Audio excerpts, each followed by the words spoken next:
بسم اللہ الرحمن الرحیم۔ اعوذ باللہ من الشیطان الرجیم، بسم اللہ الرحمن الرحیم۔ السلام علیکم۔ آج آپ کا میزبان ڈاکٹر کاشف بشیر تفہیم القرآن سیریز کی قسط نمبر 84 کے ساتھ آپ کے سامنے حاضر خدمت ہے، جس میں ہم انشاءاللہ سورہ نساء کی آیت نمبر 159 سے آغاز کر رہے ہیں، اس شکر کے ساتھ کہ اللہ تعالیٰ کی توفیق کے بغیر کوئی نیکیہ کام نہیں کیا جا سکتا۔ اللہ تعالیٰ سے دعا ہے اللہ تعالیٰ اپنے اختیار سے ہم میں وہ توفیق اور جذبہ پیدا فرمائے جس سے ہم نیکیوں کے کاموں میں بڑھ چڑھ کر حصہ لیں اور انسانیت کے لیے آسانیاں پیدا کر سکیں۔ بسم اللہ الرحمن الرحیم۔ وَإِن مِّنْ أَهْلِ الْكِتَابِ إِلَّا لَيُؤْمِنَنَّ بِهِ قَبْلَ مَوْتِهِ وَيَوْمَ الْقِيَامَةِ يَكُونُ عَلَيْهِمْ شَهِيدًا۔ ترجمہ، اور اہل کتاب میں سے کوئی ایسا نہ ہوگا جو اس کی موت سے پہلے اس پر ایمان نہ لے آئے گا، اور قیامت کے روز وہ ان پر گواہی دے گا۔ اس کی تفسیر میں آیا کہ اس فقرے کے دو معنی بیان کیے گئے ہیں اور الفاظ میں دونوں کا یکساں احتمال ہے۔ ایک معنی وہ جو ہم نے ترجمہ میں اختیار کیے ہیں، دوسرے یہ کہ اہل کتاب میں سے کوئی ایسا نہیں جو اپنی موت سے پہلے مسیح پر ایمان نہ لے آئے۔ اہل کتاب سے مراد یہودی ہیں اور ہو سکتا ہے کہ عیسائی بھی ہوں۔ پہلے معنی کے لحاظ سے مطلب یہ ہوگا کہ مسیح کی طبعی موت جب واقع ہوگی، اس وقت جتنے اہل کتاب موجود ہوں گے وہ سب ان پر یعنی ان کی رسالت پر ایمان لا چکے ہوں گے۔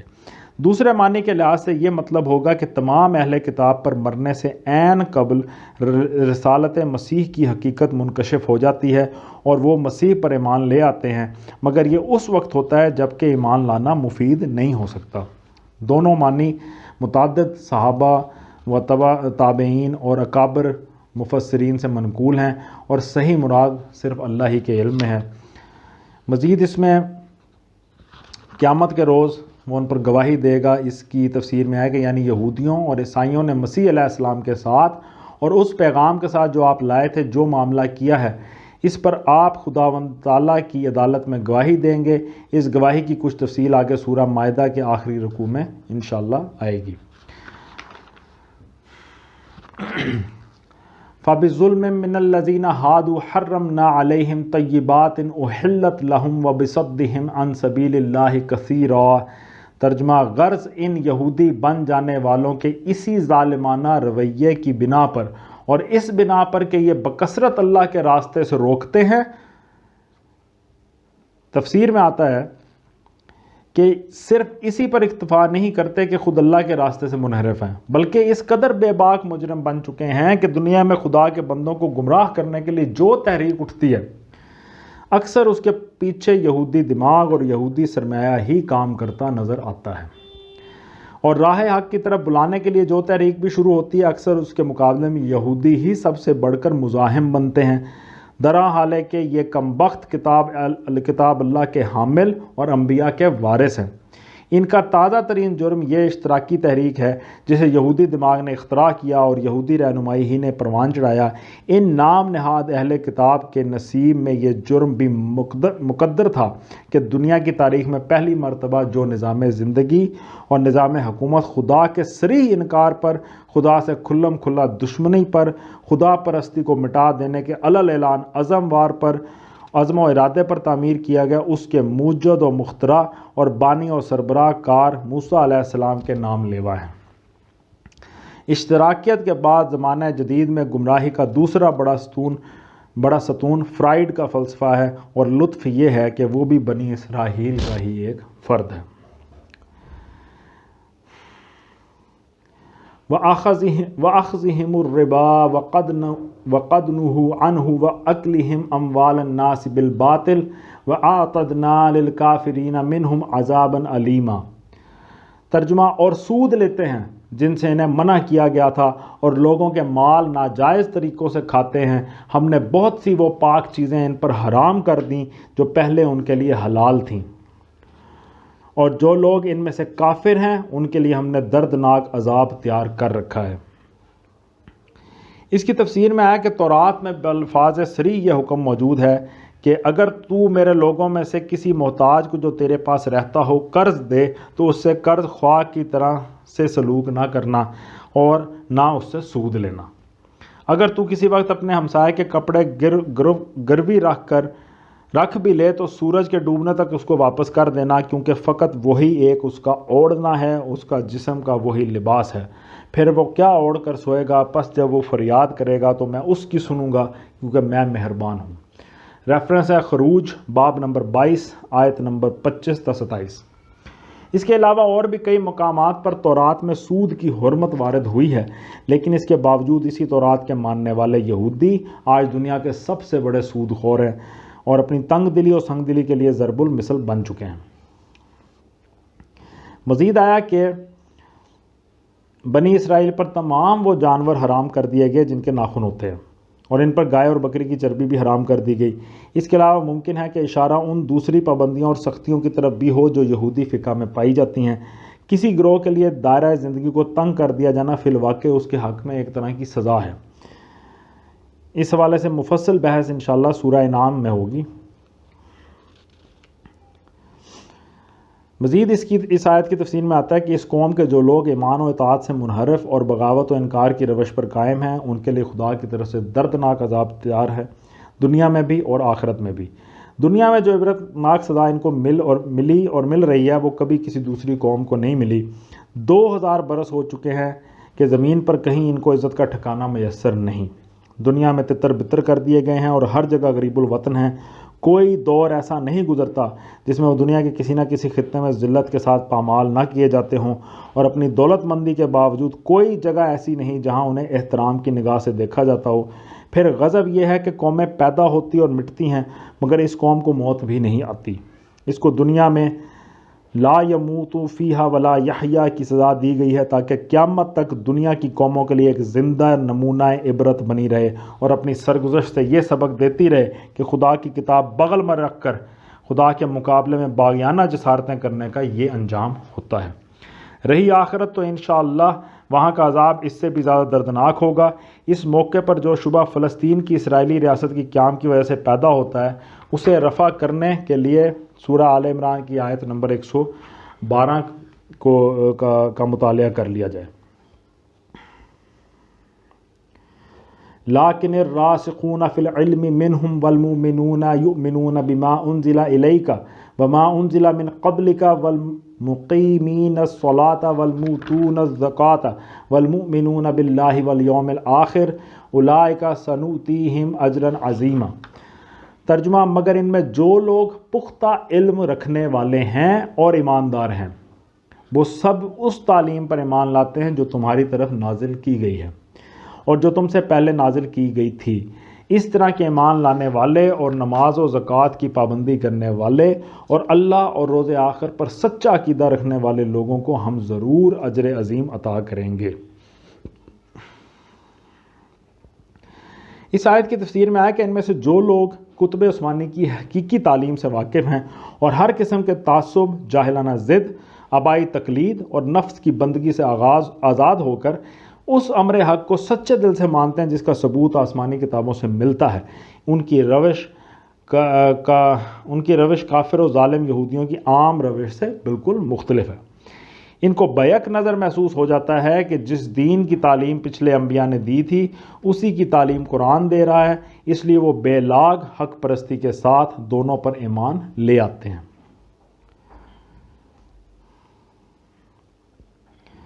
اِنَّا أَوْحَيْنَا إِلَيْكَ كَمَا أَوْحَيْنَا إِلَى نُوحٍ وَالنَّبِيِّينَ مِن بَعْدِهِ وَأَوْحَيْنَا إِلَى إِبْرَاهِيمَ وَإِسْمَاعِيلَ وَإِسْحَاقَ وَيَعْقُوبَ وَالْأَسْبَاطِ وَعِيسَى وَأَيُّوبَ وَيُونُسَ وَهَارُونَ وَسُلَيْمَانَ وَآتَيْنَا دَاوُودَ زَبُورًا۔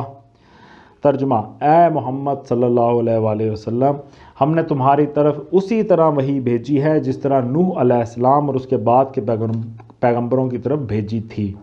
ہم نے ابراہیم علیہ السلام، اسماعیل علیہ السلام، اسحاق علیہ السلام، یعقوب علیہ السلام اور اولاد یعقوب علیہ السلام، عیسیٰ علیہ السلام، ایوب علیہ السلام، یونس علیہ السلام، ہارون علیہ السلام اور سلیمان علیہ السلام کی طرف وحی بھیجی۔ ہم نے داؤد علیہ السلام کو زبور دی۔ ہم نے ان رسولوں پر بھی وحی نازل کی جن کا ذکر ہم اس سے پہلے تم سے کر چکے ہیں، اور ان رسولوں پر بھی جن کا ذکر تم سے نہیں کیا۔ اس کی تفسیر میں آتا ہے کہ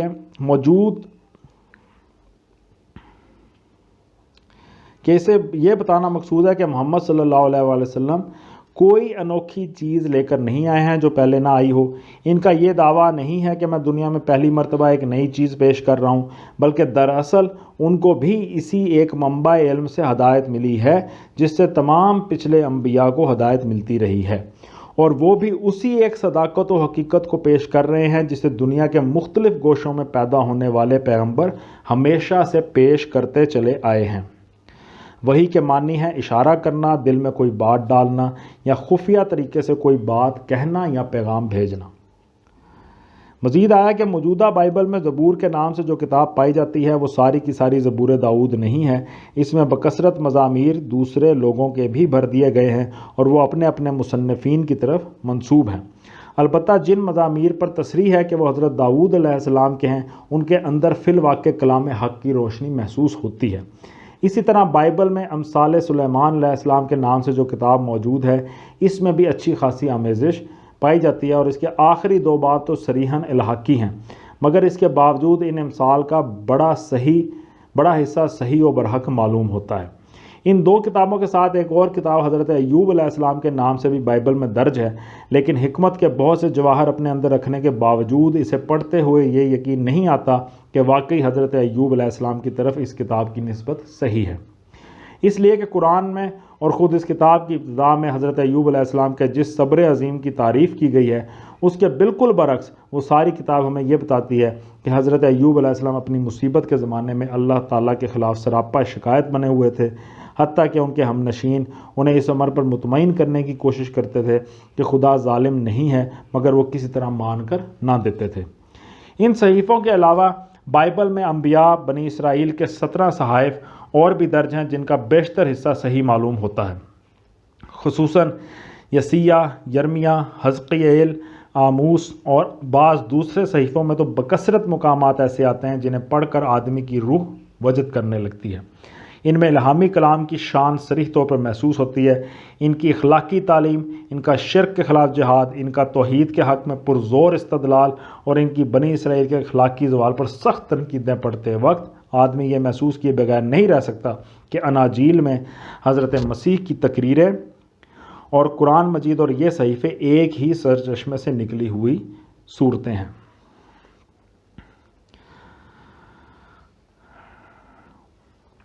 وَرُسُلًا قَدْ قَصَصْنَاهُمْ عَلَيْكَ مِنْ قَبْلُ وَرُسُلًا لَمْ نَقْصُصْهُمْ عَلَيْكَ وَكَلَّمَ اللَّهُ مُوسَىٰ تَكْلِيمًا۔ ترجمہ: ہم نے ان رسولوں پر بھی وحی نازل کی جن کا ذکر ہم اس سے پہلے تم سے کر چکے ہیں، اور ان رسولوں پر بھی جن کا ذکر تم سے نہیں کیا۔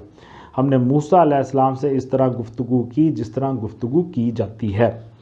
اس کی تفسیر میں آیا کہ دوسرے انبیاء علیہ السلام پر تو وحی اس طرح آتی تھی کہ ایک آواز آ رہی ہے یا فرشتہ پیغام سنا رہا ہے اور وہ سن رہے ہیں، لیکن موسیٰ علیہ السلام کے ساتھ یہ خاص معاملہ برتا گیا کہ اللہ تعالیٰ نے خود ان سے گفتگو کی۔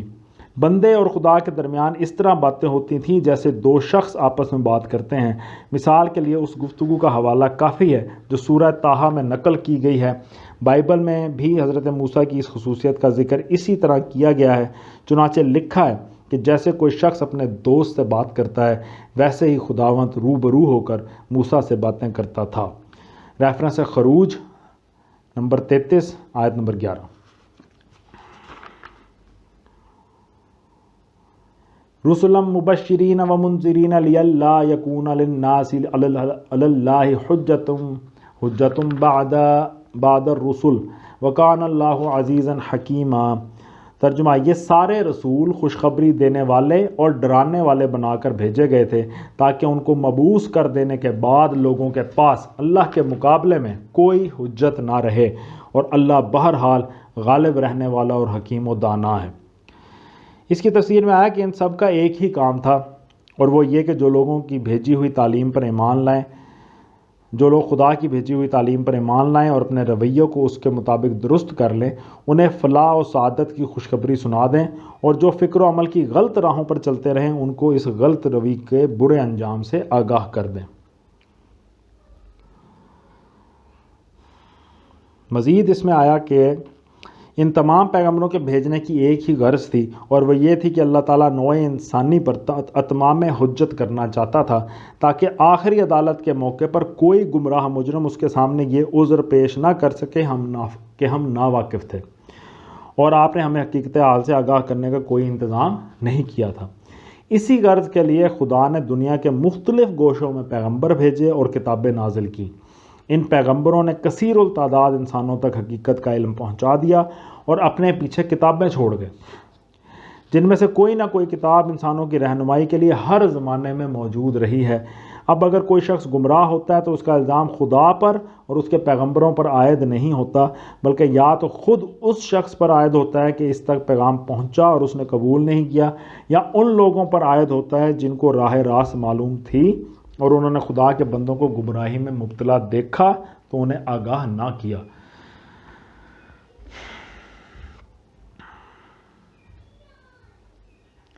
لیکن اللہ یشہد بما انزل الیک انزلہ بعلمہ والملائکۃ یشہدون وکفی باللہ شہیدا۔